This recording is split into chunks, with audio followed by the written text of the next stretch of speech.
women with invisible illnesses figure out how to live a healthy and active lifestyle. And I say it that way because you know what? I used to be a woman with chronic illness who led a pretty healthy and active lifestyle, but everything went to hell. Gosh, about 10 months ago now. I'm trying to rebuild, but I'm just it helps me a lot to talk about it. So that's why I do these videos. Body image is a big thing for me, by the way. Body image is a huge thing for me. And a few years ago, I used to live stream really regularly. And a few years ago, a good friend said, "Hey, would you please talk about this?" And when she asked me, I was like, "Oh my gosh, I'm not qualified to talk on that subject. This is something I've struggled with my entire life. Even when I had a really nice figure, I didn't appreciate it because I had such horrible body image. Boy, what I would give to have that body back. I'm not gonna lie. Plus, it was healthy. I could do a lot of stuff with it. Anyway, let's talk about it. What does it mean to have a good body image? Look, it's not an arrogant thing. It just simply means that you accept yourself exactly where you are right now today. It means, what does it mean? It means that you acknowledge that you know what, maybe things aren't perfect. I, I could stand to lose some weight. I could stand to put on some muscle. Maybe for you, it's I could stand to, did I say put on weight? Lose weight, put on weight, whatever it is. Side note, I had a girlfriend years ago who was very, very thin and she couldn't gain weight.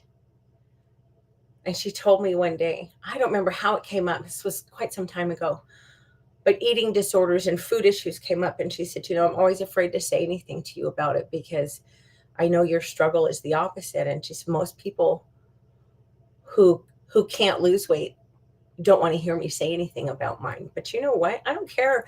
I don't care if you're fat or thin. If you're not comfortable with your weight, then you've got a weight problem. If you're not comfortable with your body image, then you know what? You need to fix it. You need to fix it. But if you have a good body image, it means you've got some self esteem. It means you got some confidence. It means you understand that your self worth is not tied to the size of your pants. Look, you guys got to remember no matter how unhappy you are, and believe me, I have lots of issues, not just with my appearance, but my body. I'm not going to say that it hates me because that's really negative, but it kind of feels that way sometimes. I mean, I've got a lot going on and I'm in pain. Honestly, most of the time, it's very rare that I get much of a break from the relentless pain. But even all that being said, my body is a pretty freaking cool thing. Our bodies work so hard for us, and we take it so for granted. But our ability to walk and talk, your body does that for you.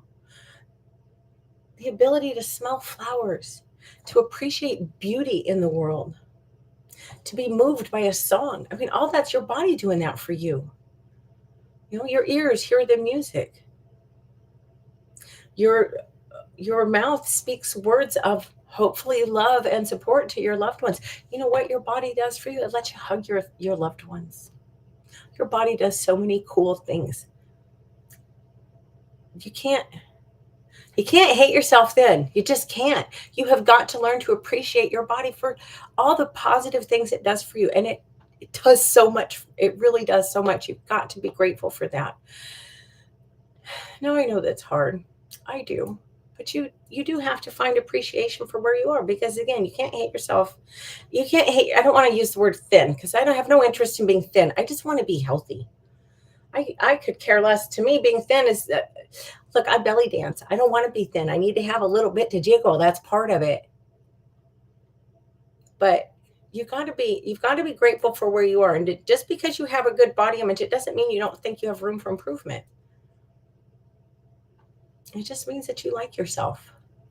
The impact of negative body image, it can be pretty bad. It can lead to eating disorders. It can cause depression, anxiety.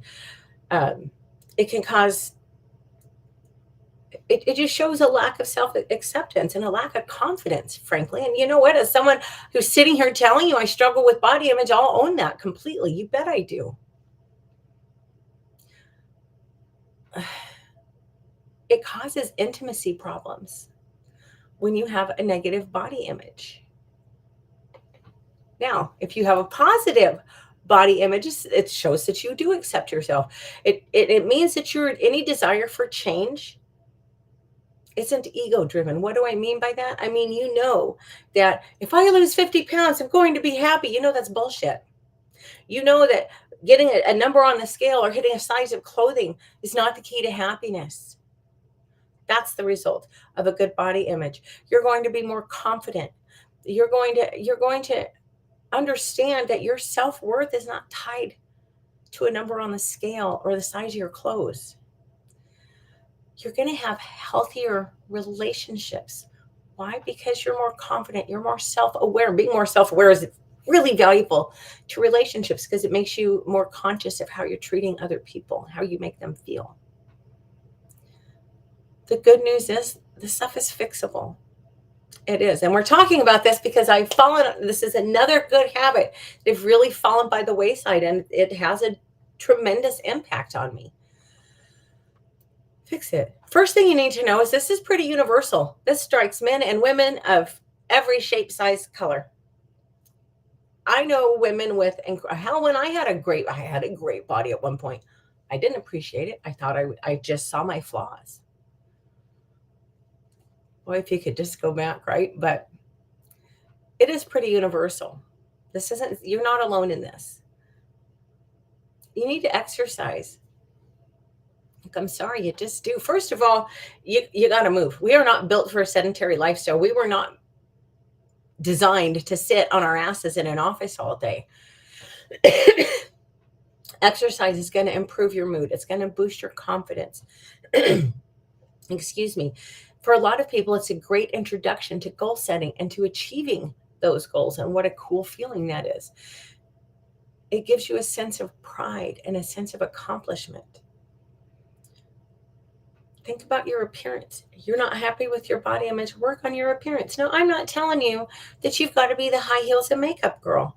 You don't have to be the guy that's always in the gym. That's not at all what I'm telling you. But our appearance sends a tremendous amount of information about us out to the world. It's a huge part of nonverbal communication. Does your appearance reflect whatever message you want to send to the world? If you want to show, if you see yourself as a really polished person, then why the hell are you showing up in raggedy ass sweats and an old t-shirt? That's not polished. And look, if you're fine with that message, there is nothing wrong with that. My point is, if you want to be perceived a certain way, you've got to put out a little effort. I was at a conference years ago. This was really funny. And a speaker came out and he said something about being judging on appearances. And the whole room was like, oh, starts grumbling. And he's like, oh, come on. Y'all judge people on your appearances exactly the way they judge you on yours. When somebody walks up to you, what they look like, think about it.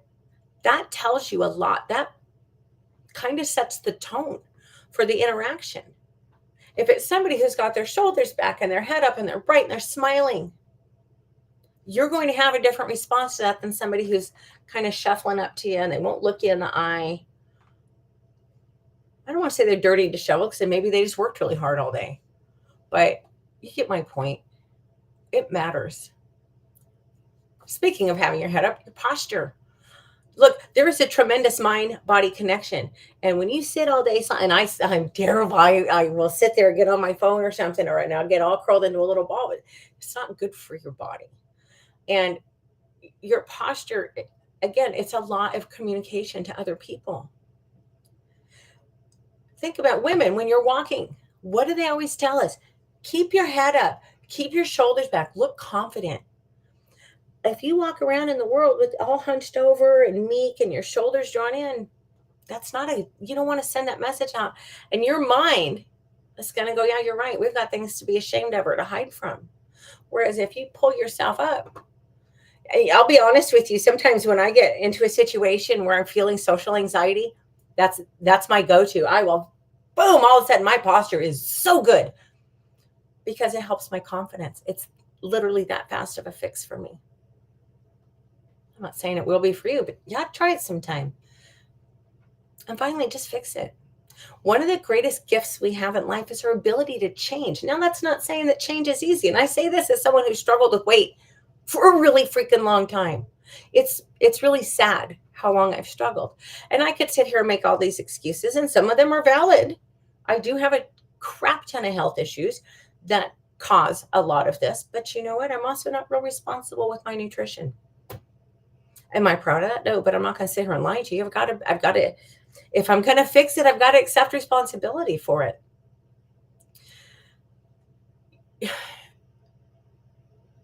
If you're not happy with where you're at, do something. You've got the freaking internet at your fingertips. Okay, so I like to dance. Maybe that absolutely horrifies you. You know what? You can go on to YouTube, or I'm sure there's plenty of other platforms, and search. You can find an introductory class, at least, to just about anything. Now, I do love to dance, so that's where my focus is, but I've also done yoga, Pilates, Tai Chi, some strength work, indoor walking exercises or videos. Well, I guess they'd be exercises, but you've got options. Figure out what works for you. I'm really fortunate. I actually have a natural love, apparently, for fitness, which drives me through on the days when I feel like crap, which is most days. But I understand not everybody has that. You've got to find something that you like, something that you know, I'm not saying I look forward to dancing every single day. I don't. But most days, I do look forward to it. Most days, no matter how crappy I'm feeling, once I start, I'm happy. Find that for yourself. And you know, you don't have to do insanity, but you need to be active. Boy, I went way off. You can learn how to dress, to downplay parts of your body that you would rather not accentuate, and to play up the parts that you would like to accentuate. There are so many things that you can do to help yourself. But I urge you, if you're trying to lose weight, you've got to remember your weight doesn't define you. And it's funny because I literally have a laundry list of health issues, and people will say to me, well, every woman with a weight problem says she has thyroid disease, but I really do. And I have really bad adrenal problems and. But at the end of the day, it's still just excuses. So I went way off again. Anyway, that's all I have for today. I guess I really need to start adding a call to action whatever platform you're seeing this on. By the way, I can't see your comments. So hopefully y'all ain't saying nothing mean, because I can't see them. I'm on a third-party platform, and this streams out to my social media. So if you're being mean, I won't know it till later. But I guess wherever you're seeing this, give me a follow, please. And right now I'm on my, like, last week I was doing 30 days in a row, but then I'm going to go to a Monday, Wednesday, and Friday video schedule, because every day can be a little tough, especially when you're, up to here with it. Anyway, y'all take care. Have a great afternoon. I'll see you tomorrow at 11 o'clock Alaska.